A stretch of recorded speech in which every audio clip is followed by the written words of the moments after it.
Pardon me while I have a strange interlude.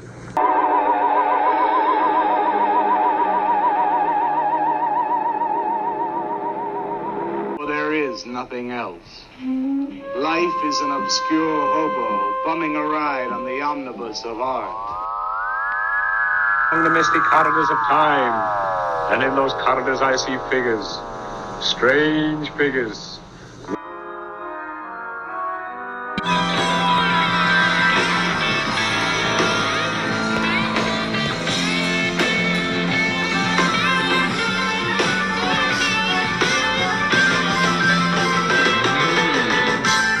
Welcome back, my friends, to the AP Strange Show. I am your host, AP Strange. This is my show, and tonight's show is brought to you by Schrodinger brand superposition guitar amplifiers. So the sound that you create for your audience is going to depend on the observer with this peculiar amplifier, but I think you'll really enjoy playing with it. You can play dangerous games with reality as you play your guitar. So check out Schrodinger brand superposition amplifiers. So tonight on the show, this is a lot of fun. I have a traveling musician here to speak with me. He's on the road currently, so he's taking time from his tour, his Good Vibes Highway tour up the West Coast and into the strange land of Canada. He's a musician and has a background in physics and a bit of a philosopher as well. I have a feeling we're going to be rounding several of these bases as we get into it tonight. And his most recent album is called Acoustic Me. Welcome to the show, Mark Winters. Thanks for joining me. Howdy, AP. Thank you so much for having me. I'm up here in the great white north of Canada, hanging out. Right. Yeah, Vancouver. What's the weather like up there? It's actually pretty nice. Actually, it's like 55 degrees Fahrenheit. It's been kind of pleasant. It was actually a little cooler down on the West Coast, Oregon, earlier in my tour. And it warmed up a little bit. It was I was out in Lillooet. I think it was 80 degrees in Lillooet. It was a kind of a weird little warm day, and then it's cooled back off again. Well, so you're based out of Houston? Is that where you're from? Yeah, I'm based in Sugar Land, which is a suburb of Houston. Oh, okay, cool. So you're used to heat down there, I guess. Yeah, actually, I love the heat. I'm good. I love all weather, I guess. So none of it really bothers me that much. I got my sea legs under me for the cold weather when I was touring last year, and now I'm good.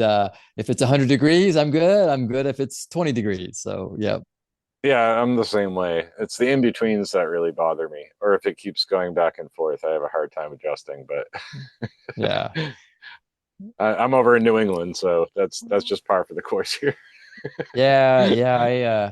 My dad lives in Maine, and I think it's similar-ish, right? Yeah. Oh yeah. I'm in Massachusetts, not too different from Maine. Yeah. So I love Maine. That's one of my favorite places in the world. So I try to go there every summer at least. So yeah. So in regards to you, like I was really kind of interested because you had reached out to me and talked about your background in physics, but also that you're writing and playing your own songs. And I went and checked out your albums, which were really cool. I gotta wonder, what came first for you? Was it physics or music, or was it both? Yeah, AP. I started my life as a lover of math and science. Uh, Between sports and math and science, that was kind of my life growing up, and didn't really do anything musical. I did a few creative things. My grandmother taught me to write poetry when I was a kid, and to paint. And so I had some art exposure, but the more heavily I got into, math and applied physics and my aerospace engineering studies, the less time I had for creativity. And so pretty much that was my journey. And then I always loved music. I mean, it was always part of, the soundtrack of my life, but I just never did anything as a performer. and then 2011, that's when I decided, okay, I want to do something musical this year, and didn't know what. And around about May, I decided I'm going to sing a song for my wife for our anniversary. And so I bought a guitar and learned to play a song, and sang it to her in our favorite Italian restaurant. And man, I love that connection I got. It was so phenomenal. So that was my first foray into music, and it was amazing. Well, that's pretty wild to say you came to it later because you sound like a seasoned pro in the recordings. Like it sounds like you've been playing forever. So Oh, well, thank you so much. My wife might tell you I became obsessed at that moment in 2011 with learning. And so I started leaning more and more in. I was kind of chasing the feeling. I didn't know what made that night so special. And so I was chasing, was it playing the guitar? Was it singing? Was it her? Was it the restaurant? Was it just sort of all of it jumbled together? And so I put a little band together and started learning, to play and sing better. And I found over time a couple of things became like part and parcel with my journey. Like I really started looking heavily at the lyrics that I was singing. I couldn't sing a song. I didn't agree with the lyrics. I was searching for not only a song with a groove that I liked, but that had a message that I liked as well. And so, as I lean more and more looking for those songs, I couldn't find songs that said what I wanted to say. And so that kind of, started me down the path in 2018 of writing my own music. And just an interesting journey, just to learn an instrument.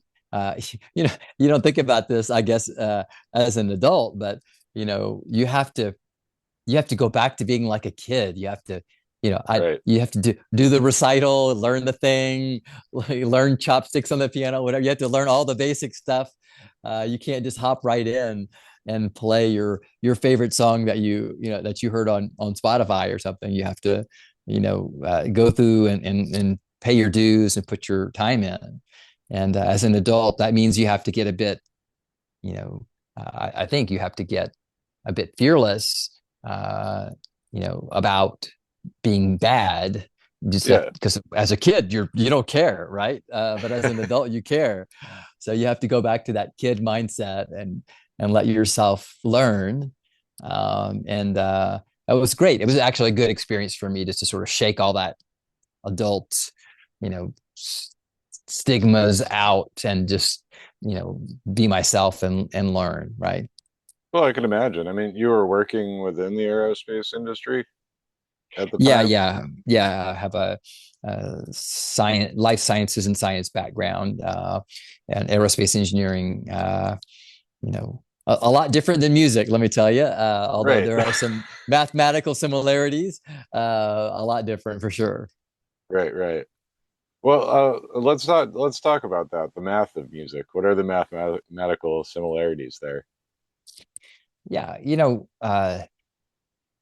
um, as I was learning, music, I think especially instruments, as you learn instruments and composition, you know, uh, you know, as I'm learning to make sounds with my guitar or the piano, um, you know, I think there's a visceral feeling element that goes with it, but there's also a mathematical thing. Like as you compose, uh, for me, it was easy for me to understand. Okay, here's an octave frequency analysis. Here's what a C4 is. Here's the frequency it lives in. Here are sounds that occur. Here's your voice. Here are the different frequencies for your voice. And so as you think about, composing music, performing music, playing music, you know, things live in a lane, which is very mathematical, right? I mean, okay, if you're a tenor, then your voice lives in this range of frequencies. And if you're a baritone, it lives in this range. And so if you're going to write music and you're going to compose something on the piano and you're going to compose it in exactly the same frequency range for the accompaniment as your voice, then you're not going to hear your voice very well, right?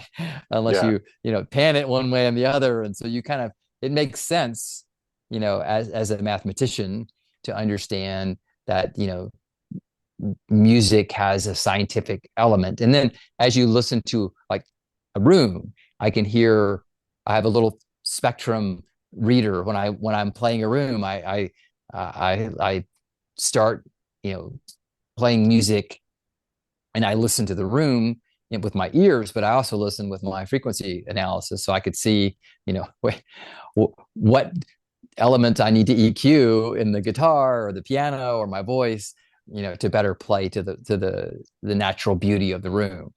And so I think Right. there's a lot of mathematical elements, that are in there that are super helpful in the learning process. Everything but your voice, Yeah. I think all the little soldiers are all cool, and mathematical. But when I got to singing, that was the big step away from my engineering background for sure. Well, right. I mean, kind of requires dropping some inhibitions when you step out there and actually sing. It's a tough thing to do. Yeah, and it's not cause and effect in a way that's relatable, right? I mean, like you go to the piano, you push a keyboard key on the piano or the keyboard. Here's an A key, okay. If you're playing the A4, the tone and the frequency that's going to happen, right? Yeah. Uh, if you fret a guitar, you can make that same tone and frequency on the guitar by fretting it a certain way and striking the string in a certain way. And so, it's very repeatable. And so then I think it makes it easier to understand. But then, you go to sing something, you're like, okay, someone's singing and there's tones, there's overtones. What note is the person singing? Can you even hear it? And then when you go to sing it yourself, you're like, how do I make my body function? It's like learning to surf for the first time. You're like, how do you jump? How do you get on the board? I don't know, right? Right. Once you're on the board, you fall off 27 times. You're like, okay, I can't even balance myself. And so there's this internalization that has to happen with your ear and your instrument, your voice, so that you understand how your voice functions and how to make the best of your voice, right? Right. Yeah, and it almost feels like magic when you get it, when you really harmonize, and for me at least, because I'm a terribly unreliable singer. It's mostly confined to karaoke these days, and I'll go with a song that I know how to sing, and sometimes just nosedive immediately because I can't predict what my voice is going to do when I get up there. But Yeah. but I know when I I'm was younger and I sang yeah. more regularly, like, I could be more reliable, but it always felt magical, like when you harmonized with somebody and or you hit just right with the instrumentation. So yeah. Yeah. And I'm curious, right? And so, first of all, I taught myself most everything, with the guitar and the piano and the bass and whatever. But vocally, I started singing for a minute, and then I found a vocal instructor, an amazing opera singer for the Houston Opera, Wes Landry. He's got a master's in vocal performance, and so he could explain to me the to satisfy my engineering brain. He's like, okay, here's what's happening inside of your vocal track when you do the thing like this, like that, and the other. Okay, but now forget it. I explained it to you so you'd be satisfied, but now forget about all that and let's feel together. And so, he took me on this more like an apprentice or a journeyman style training to teach my ear and my body how to function properly as a singer. And that I've been doing that for 3 years, and that it satisfies my curious mind, but it also has helped me internalize my voice in a way that now is very natural and intuitive for me. I can just Yeah. walk down the hall and sing a song and change the key of the song, and I'm fine. I can harmonize with other people. I can kind of hear what I'm doing. I know my voice now. It's a natural instrument for me. Hmm. Uh, but it took me it took me a minute to get there for Yeah. sure. Uh, but I'm very happy that I went on the journey, you know? Yeah, well, I mean, your songs do have pretty great vocal harmonies going on, especially on the most recent album. Who is that singing with you? Yeah, you know, my vocal instructor introduced me to her name is Roxay. Her stage name is Roxay, and she's this amazing. Um, she's from Brazil originally. She lives in Houston, and I was looking for somebody to do some duo work with and Mm, to sing harmonies with, and she was looking for someone too.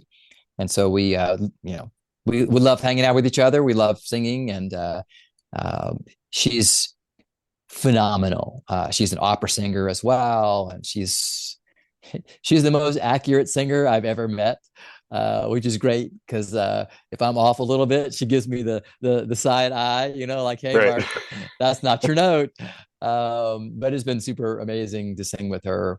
And actually, I put Acoustic Me out as an album because I wanted to have a, you know, this is what I sound like live. If you hire me to play a show somewhere, or if you come to a ticketed show as a fan, you're gonna this is what you're going to hear. It's going to be the acoustic, you know, style of performance.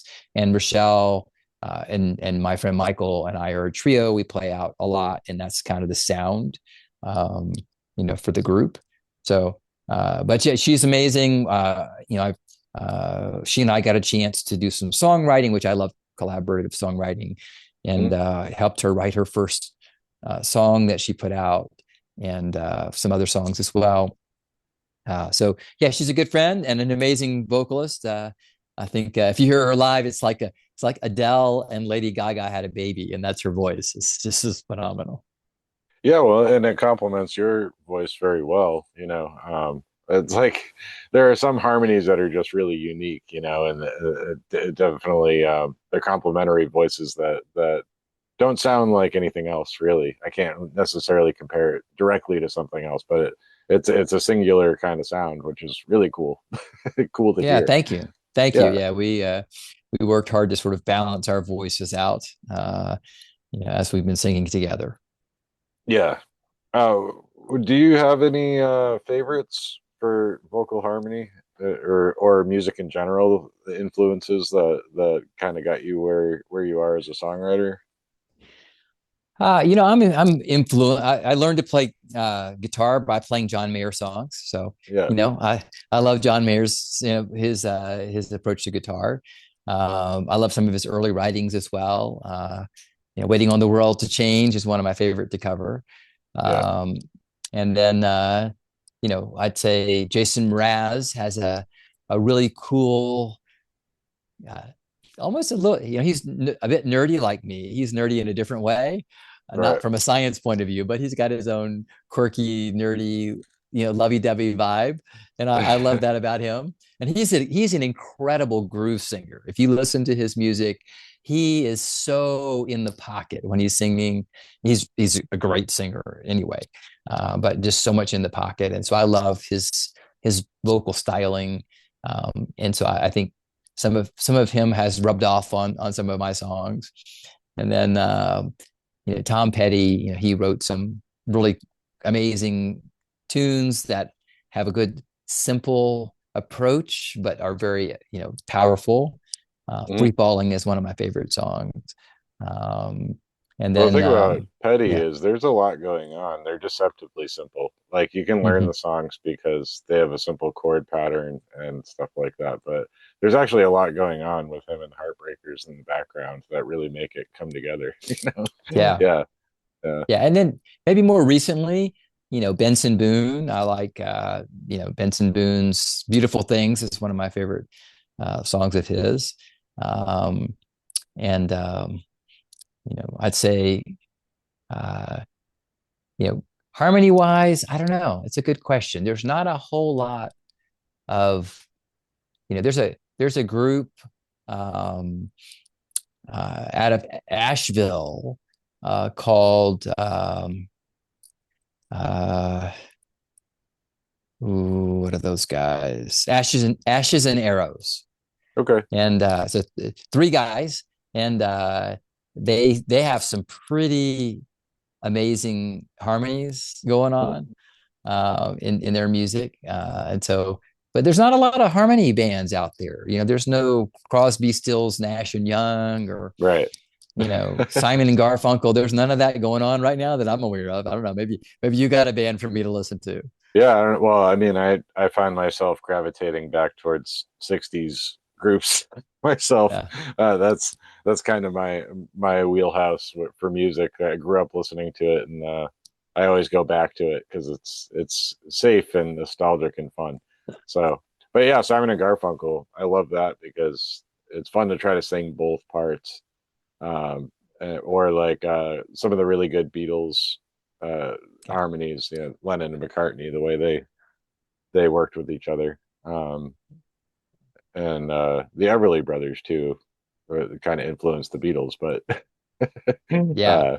yeah, And um, my friend Roxanne and I covered "Let It Be" on okay, the Acoustic Me album. So yeah, right, that's yeah, you did, a cover. Yep.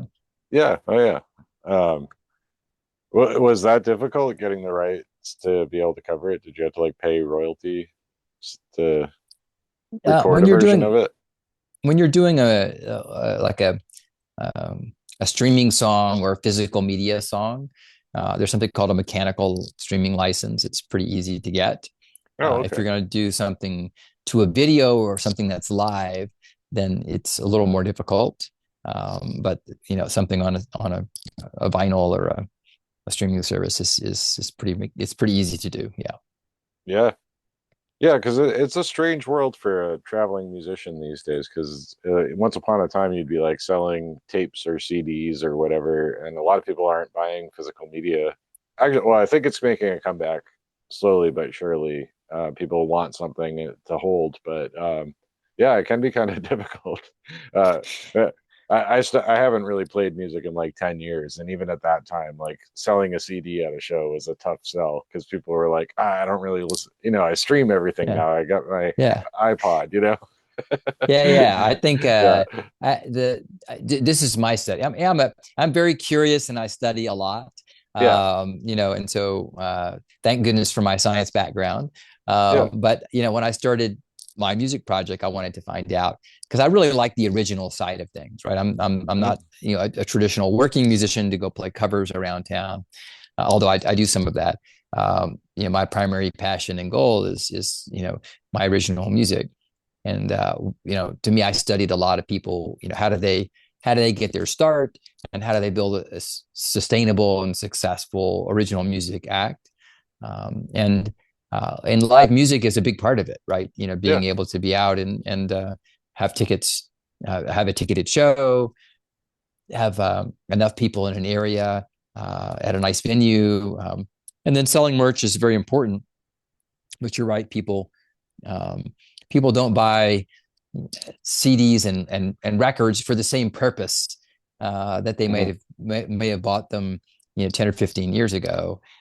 It's a keepsake now. There's some hipsters out there who love vinyl, and they're Yeah. a very small group of people, but they do buy them. And there's another group that's very in that same category that love CDs. Mhm. But for the most part, most people are listening on a streaming platform somewhere, and so having other merchandise that's relevant to them. My shows are a lot about sharing positive energy. Right. So I love building the sense of community and the music that I'm performing, for that evening is usually because I music I've written because I love the world, I love the people in it. I'm happy to be on the journey with them, and so I have some merchandise that sort of reflects that. One of my most popular shirts is "Shine with Me." Just the word "Shine with Me" because that's what I feel like we're all out here doing. Um, and then I have a signature merch item that's a wristband that says "Think like a proton," Okay. right? Yeah. Which kind of goes with my scientific view of the world and the fact that I'm Right. sharing protons with people. So I think just people want an experience, and if they can take a memento home that was a part of the experience, that's cool. Yeah. Yeah. I mean, it's great. The concert experience is always wonderful. I have a lot of great memories of moments at concerts, and to have a little keepsake. Like I used to love keeping the ticket stubs from concerts that I had. I had like a photo album that I would just put them all in.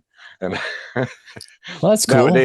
nowadays, even those are digital. They're just in your email. Yeah. It's digital. Everything's digital. You know it. They just scan your phone when you walk in, so it's not Yeah. quite the same. But yeah, I was actually going to pivot towards that because you were talking about the general vibe of your songs and of your output and your personality. Is I think you signed off your email with like protons and positivity. Uh, Uh, it's pretty great because I don't know. I feel like a lot of people can think of science and math as being kind of cold and clinical. So it's kind of really, really kind of nice to see somebody projecting positivity alongside like the mathematical and the probabilistic, I guess. So I don't know. yeah. How do you square those two things? Is it science that makes you so positive, or I think, you know, there's I don't know, my base personality is just positive. I was from when I was a kid, I always see, uh, you know, the opportunity in a situation I'm looking for. I always find, the best parts of people that I meet and try to, to tease those out. Sometimes it makes me a little naive when I'm working with somebody that might be taking advantage of me. But I'd rather be that way than me not looking for the best in people. So I yeah? think my positivity is just a personality trait that comes naturally. The science side of things, is my curiosity about the world and wanting to know how it works. Hmm. And so when I'm looking at a situation, you know, the scientist in me is observing, hey, here's a boundary layer on an object, and how the object's interacting, in the airstream while it's moving through the wind tunnel that I'm testing. And then, but that's very similar to like the philosophical side. The poet side of me would say, okay, well, we got to break through boundaries in our life too. And Yeah. a lot of times we're in our own way, and there's a big juxtaposition of those two concepts in my mind, where there's a scientific phenomena that's acting very much the same as a human would act in a philosophical situation, right? And Hmm. sometimes they're even called the same thing. And so Right. I write a lot in that space, that duality of observation from my science mind, and my poet mind. And Hmm. I think that's the positivity is just there, Yeah. naturally wherever I am. Right. I could have to tone it down a little bit, because if I write too much about what my brain is really seeing from the world, I think it becomes a little too preachy and not relatable. And so, Hmm. I have to be mindful of that. But yeah, like I wrote a song called um, "Speed of Light," and so it's a good view of how I think about composition. My brain is like, okay, well, I'm feeling a thing. Like, in the Hmm. morning, I think a lot about poetry and such. And so I'm feeling like I'm working really hard as a musician, Hmm. and I can't, I don't feel like I'm making any progress, right? It's just I'm frustrated.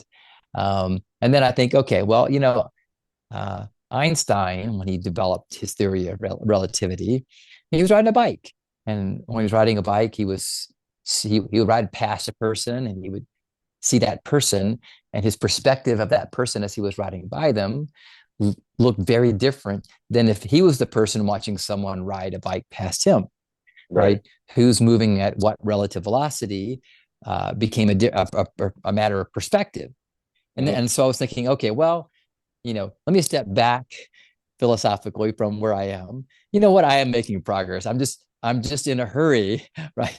I'm not being patient. I really am. And so I wrote this song called Speed of Flight about my mental journey there to say, okay, look, my bicycle starts to slow. I'm watching the rust start to grow on my bike, right? Right. Riding the same road every day with nowhere to go, right? And so that was the feeling, right? Well, I really am moving at the speed of light. Um, I just need to gain the right perspective. And so the chorus is sort of about that. Uh, and Right. then, and then my brain decides, okay, well, wouldn't it be cool if I put a polyrhythm in the song to represent the two perspectives? And so if Hmm. you listen to the guitar hook that I recorded in the song, it has a polyrhythm in it. Okay. And so there's a little Easter egg in there in that regard as well. Yeah, well, I was listening to that song on my way home from work, um, which is generally when I'm not at my most positive. I'm happy to be done with a workday, but Uh-huh. I'm usually ruminating over what annoyed me that day on my way home. And that song came on, and it kind of immediately got me daydreaming about physics, which is one of those great things. Like I used to love to read about Einstein, read about his theories, but read about how he came to them too, because it seemed to me that Einstein was a daydreamer, and that's just usually how that Yeah. would come to him. It's like it just kind of a thought experiment where he'd wander off in his head and come up with this great vision of how it works, right? So, Yeah, exactly. And he was a violinist too. He's a musician too, right? So, oh, that's true. Yeah. yeah, yeah, yeah. So I think a lot of times that's where innovation, is born, right? I Hmm. think as human beings, our ability to you know to daydream and to let our mind sort of wander a little bit helps Hmm. us make observations that we normally wouldn't make if we were just being sort of super focused all the time. Yeah, for sure. And then it kind of made me think like, what happens when you hit the speed of light? Because according to Einstein, time stops, right? Like, Yeah, yeah, yeah. so There's the grand unified theory now, right? If you're a Stephen Hawking's fan, right, yeah, has some explanation about that, and there's some string theory as well. So I think that's a good question. Uh, I think I love it because it's like we used to think that the speed of sound was this wall, and hmm, of course Chuck Yeager had the courage, right, yeah, to break through that and not get splatted. So, yeah, and now we understand how it all works, but I wonder who will be the first human to travel at the speed of light. yeah. I'm just like, I love to try to conceive of that. Like, what does it feel like for time to be beyond time, right? Because I tend to think of time as a nonlinear thing anyway. Um, I feel like we just kind of perceive it as linear because otherwise it wouldn't make any sense to us. But but Yeah, yeah, I it's think wild stuff. yeah, for me, my imagination, uh, AP, I go in another strange direction. My imagination says, I think we'll be sitting. Let's say you're in a spacecraft and you're going at the speed of light or past the speed of light. Um, I don't think I think your perspective is going to be just you, like you're driving in a car. I mean, you're going to be like, Right. It would be like nothing changed, right? yeah, nothing Yeah. changed, right? It says everything else around you is Yeah. changing or aging, or you're going forward or backward in time or whatever else. But you're just sitting there, enjoying your coffee on the morning ride, right? Right. Yeah. Yeah. Well, I mean, and this stuff is so fun to think about. I guess that kind of answers my question from earlier where you talk about like science and positivity.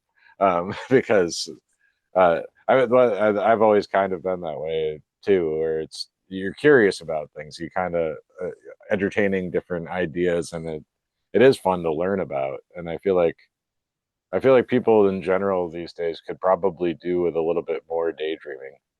Everybody's pretty distracted. And I think curiosity, is another Yeah, thing that people could do a little more with. And I agree, sort of, being alone with your own thoughts. I think I love going hiking and being out in nature, rollerblading, surfing. I think all those things help get me away from the daily distractions and yeah, you know, make me, more introspective, right? yeah, yeah, for sure. Um, so, well, what is it about protons in particular for you? It's like I was having a conversation with somebody, right? About my song Signal. I wrote a song called Signal. It's about us being little radio towers, putting Hmm. out energy and taking energy in from each other. And I was explaining, yeah, I feel like I'm walking around with a few extra protons in orbit around me, and it's my job to sort of send those out to everyone else so that they can take those to their community and help make their communities shine a little more. And so protons, which you know, uh, from a physics point of view, are always positively charged, and Okay, electrons are always negatively charged, and neutrons are always neutral. And so I'm the always positive side of the atom, right? right. That's my job. Well, that makes a hell of a lot of sense now, now that I think about it. With that explanation. Yeah, perfect. Um, uh, so I guess it's funny because I was asking about your musical influences, but it seems like Einstein was probably, now that I think of it, a big influence as well because your other album is called E equals MC squared. So Yes. yeah, Yeah, I think Tesla, Einstein, yeah, the men of science, mhm, yeah, I think those are all people who are influences of mine for sure. yeah. Well, Tesla famously said, if you want to understand the way the universe works, think in terms of vibration and frequency, right? Yeah. Uh, yeah. And you had mentioned string theory, which I think is great because that has that musical tie-in as well. When you think about like guitar strings and string theory, so Yeah. yeah, um, so these kind of like poetically overlap with each other and definitely can send you down roads of songwriting or just kind of theorizing. Yeah, I think for me I do a lot of you know I do a lot of thinking in the morning, Hmm. right? I think, for me, I love watching the sunrise. I love getting myself a fresh cup of coffee and Hmm. and just letting my mind wake up and sort of check in with myself before I turn my phone on or get bombarded by by Yeah, the world, right. and I think that helps me, you know, with a lot of my songwriting because I have great ideas in the morning. Um, I usually write some poems or poetry or haikus in the morning, and I think that I have plenty of inspiration to write songs against by just having just some quiet time in the morning myself, just to you know uh, to contemplate where I am. Yeah. Well, it's good stuff. I mean, it's a blessing to be alive. And I was kind of intimidated about doing this interview just because I was, listening to your songs and kind of getting your vibe from Instagram, and I was like, all right, I might be too cynical. I might be too much of a cold New Englander, but I do like to promote the ideas of positivity when I appear on podcasts or on my show here. And I'm like, well, it makes me kind of a hypocrite if I don't just jump in and try, because I feel like I am easily given over to the electron side of things.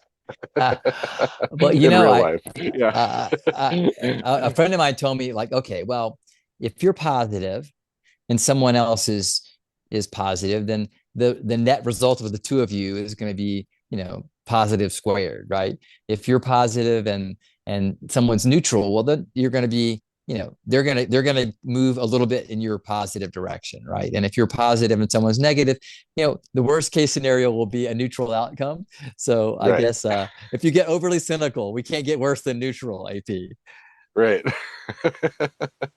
Well, yeah, I mean, it is difficult. Uh, do you see that as part of a mission with the music you're doing? I mean, not to get too lofty or grandiose with it, but given how given how depressing the world is these days, people have a hard time affording things. There's war. There's all kinds of problems.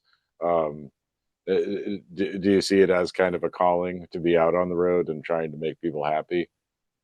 Yeah, I do. I feel like the sense of community and connection that I get is one of the most amazing feelings that, I can walk into a room, um, you know, I can sort of meet the room where it is. I can, invite people to take a journey with me, and inevitably they leave with a few, first of all, I take them away from some of those things that you mentioned, that are Right. just, downers, and they get to listen to some stories about, funny things in my life, or, ways I see people that, might have a little extra positive spin on them. And, before long, they're ready to buy a shirt that says "Shine with me," and well, they're walking out of the room, with a little more, a little break from whatever was bothering them before they came in, and a sense that there are positive forces in the world, and and I'm one of those, and they came out and hung out with me for a while, and I think it gets contagious, or it can get contagious for sure. Yeah. Well, I would certainly hope so, and I think that's probably true. Even just in the course of talking to you now, I feel like my mood has lifted Yeah, you're significantly laughing, from where it dude. Look at was. Yeah. AP. Yeah, Uh, exactly. Which is that's my job, man. Yeah, well, I mean, and I do preach it, but that's where I end up feeling like a hypocrite sometimes, is because I preach positivity a lot, and like I always like to say, I try to make time at least once a week to laugh until I cry, and I usually do that, at some point, like cry laughing at something, you know, Those are the but best laughs ever, right? Where you right, just can't stop yourself. Yeah, that's yeah. amazing. Yeah. Yep, I find a way to do it at least once a week, and that's I do preach that. But then I end up feeling like a hypocrite when I'm like cussing and like grumbling at work and Yeah. yeah. I So have the hardest time staying positive when I'm driving. mhm, I've got a place to be. I'm kind of in this goal-oriented mindset. yeah, And for me, like, my science mind is like, okay, if everyone drove in an orderly fashion, right, then traffic would flow amazingly, yep, right? But there's always people who are not being orderly. And that's the hardest time I have to stay positive for sure. yeah. I mean, I have that problem. That's where a significant amount of my road rage comes from. It's like if you were following the rules, this would all work. Yes, exactly that. Right. Let's all merge together. No, I'm going to drive ahead of everyone else and slam on my brakes and cut in front of someone. And then Right, it's going to slow the whole line down and mess up all the Q theory. Guys, don't y'all know math? Come on. right. Yeah. Well, I have occasion to drive in Boston fairly often, and that I think is the worst place in the world to have to drive. So Mm, those roads make no sense, and the people are very selfish and me first about driving anywhere. So yeah, yeah, that's very frustrating. Yeah. yeah, yeah. Um, but yeah, I mean, I'm grateful. I'm grateful to listen to your tunes and talk with you now because it does lift my spirits, and I think that it does for a lot of people.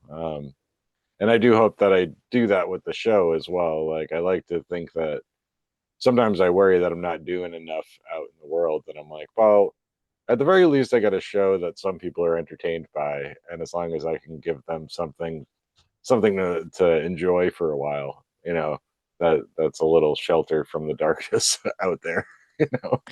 That's a great thing, AP. And you got to find a way to incorporate the northern lights into your show, you know?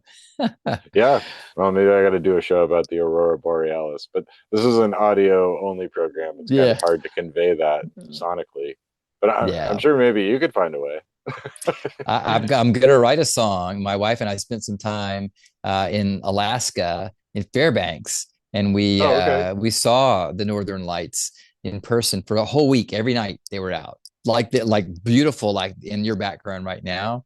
Yeah. Um, Beautiful greens and blues and reds, and yeah, I could hear them humming.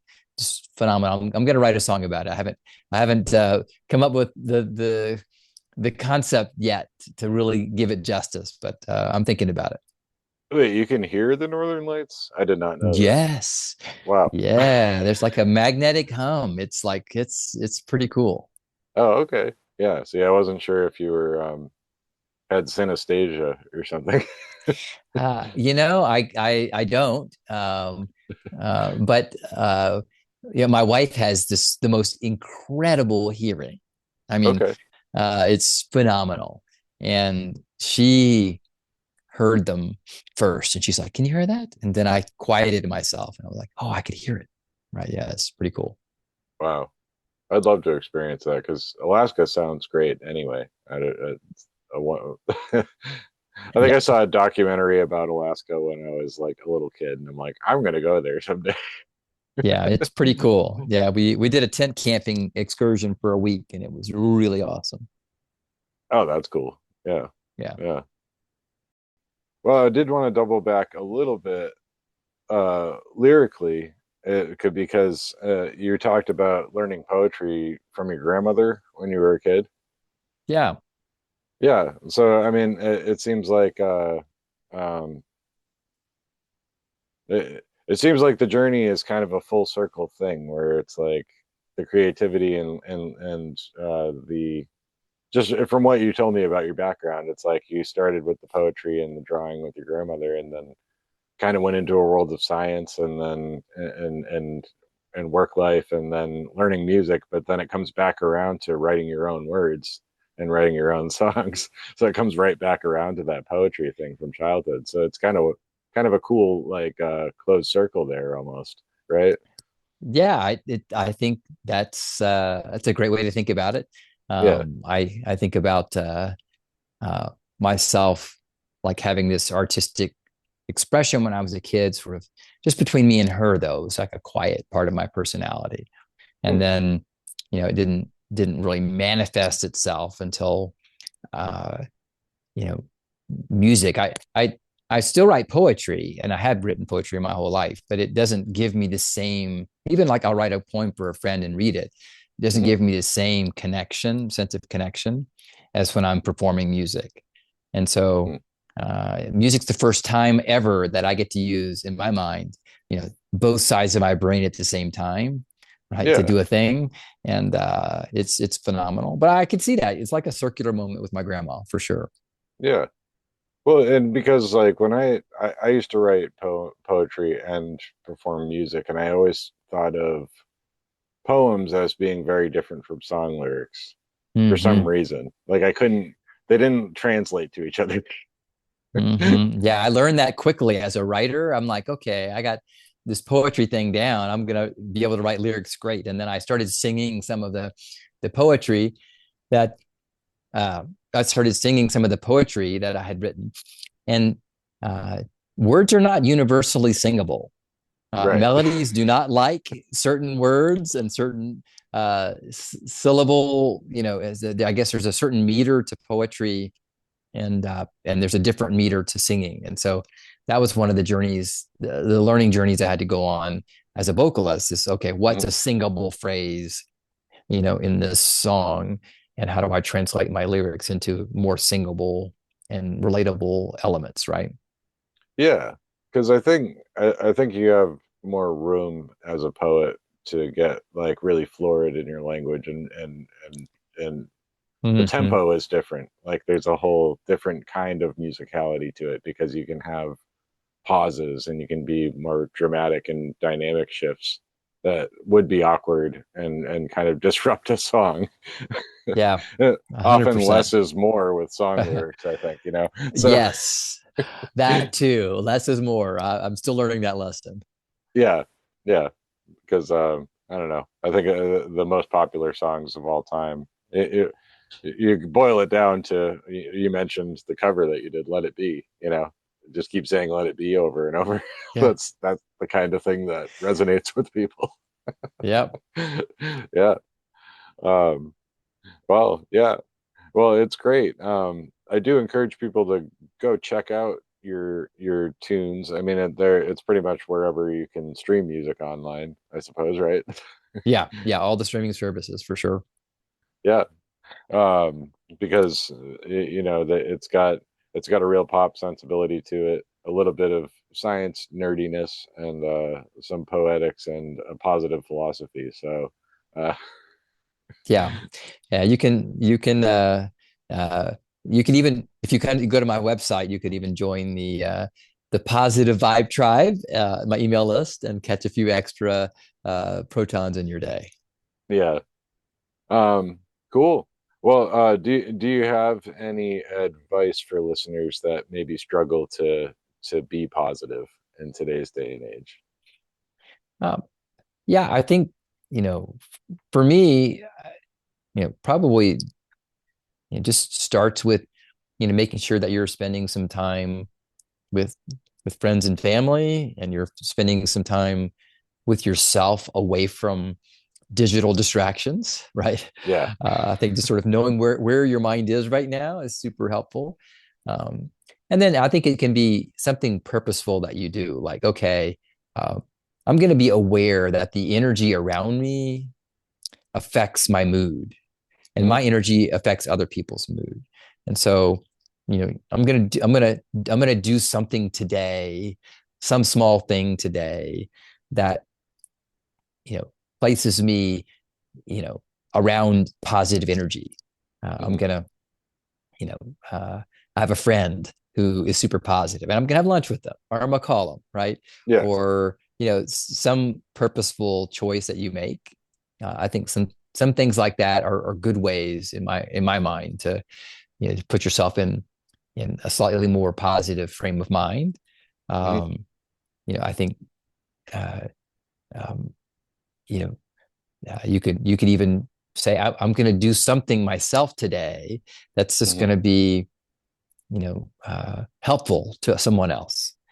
Yeah. I'm always surprised at how much joy that creates for me when I'm helping other people. So there's probably a lot of ways. I'm not a psychiatrist Yeah. or a psychologist. I don't know the right frame of mind, but I do know what helps me. Right. And that those are some things that I would recommend. Maybe there's a song that just always puts you in a good mood. Go listen to that. Okay, Right. I like that song. Okay, I'm in a good mood now. Yeah. So that's probably some things that I do myself to to help Oh, that's bolster great. my Yeah. mood. Yeah. I mean, I agree with all of that. And yeah, I mean, I feel like it's awkward to put people in the position of giving advice because, like you say, you're not a therapist or anything, but you Yeah, know, that's all sensible, very, very good stuff.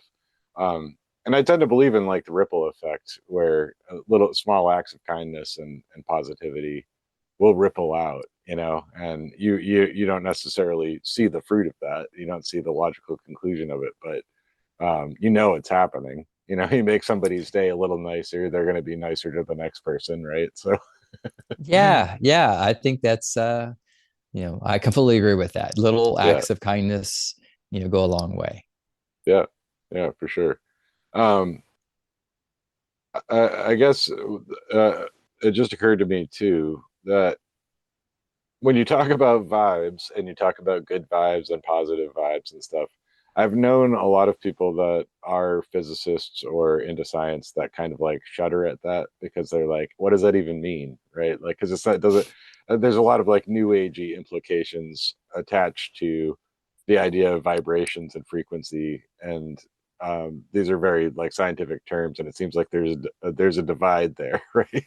So how do you square Oh, those things? Because oh it's no, like, there's not. No, there's not. 'cause- Okay, so you give me yeah, any scientist, and I'm going to put him in front of a person, and the person's going to sing a song, and they're uh-huh. going to sing completely out of key, Okay. Right. and then I'm going to get them to sing the same song in key, Yeah. and I want that scientist to tell me they don't understand good vibes. Uh, Fair enough. Right, that's a simple test, man. Okay. Yeah. So I think, for me, um there's, yeah, there's a lot of physical there's a lot of physical elements that go with a good vibe, and there's Mhm. also a lot of philosophical elements, and that's one of the reasons why I think about good vibes, right? Because it's both physical and metaphysical, or philosophical, both at the Mhm. same time. And if either of those is off, then you feel it. Yeah. Yeah. I mean, absolutely. I mean, you can walk into a room and know when two people are annoyed at each other. You can have Yeah, like a room with like five people in it and know that two people just had a fight without any indication, because no physical observable thing. It's just you can yeah, feel that, you right? know it. Yeah. You How feel do you know? discomfort. Yeah. Yeah, Yeah. exactly. Yeah. And the opposite is true too. You walk into a room where everybody's in a good mood, that you can also feel that. So Yeah. yeah. Yeah. Um, well, I mean, this is all really good stuff, and I think it's all very helpful stuff. And I think maybe just what the world kind of needs these days. Well, AP, I'm glad and I'm happy to be out there doing my part. Like you said, the little small ripple effect, right? Yeah. Yeah. Yeah. Well, it's great. So, if my listeners want to track you down online, I found you on Instagram. Is that a good place to follow you to keep updates? Yeah, yeah. You can find me on the web at markwintersmusic.com, Right. and pretty much everything is there. You can find my Instagram handle there. You can find me on TikTok or YouTube. You can join my email list if you like. See my tour dates. Uh, my home base in social media is definitely Instagram. So if you want to follow along on Instagram, it's at Mark Winters Music as well. So all roads lead to Mark Winters Music, I guess, depending on where you start. Right. Yeah. Okay. And you have all your tour dates posted there. So for listeners that I have on the West Coast, they can see if you're coming anywhere near them. You can go Yeah, I'd check you love to out. have him out for a show, and share that sense of community with them for sure. Yeah. Well, what kind of spaces have you been playing this leg of the journey? It seemed like you were doing more kind of like intimate spaces. Yeah, I think my happy place uh, is something that has a listening room style. I love telling Yeah. stories and sharing music that way. Um, Typically that's a small theater, 100 to 300 cap room, something like Mhm. that. Sometimes it's a really cool pub that loves live music and original music. Yeah. Sometimes it's a multi-use space. I played a show in Bozeman, Montana, at the hot springs Mhm. outdoor stage, and everybody was in a pool, a heated pool, all the way around the whole stage, and had a great time doing that. So it's a variety of different things, but my happy place is a place where there's a listening element that goes with what I'm doing. Yeah. Yeah. Well, that's great. And I'm glad that you're able to foster that sense of community out there on the road, because it really must be good vibes when you get a bunch of people really in a You know it, yeah. AP. It's all good. Yeah. Uh, all right. Well, thanks so much for coming on the show to talk to me, and I do hope my listeners will check out your stuff because it is well worth it. So, Thank you, AP. I really appreciate you having me, and I loved our conversation today.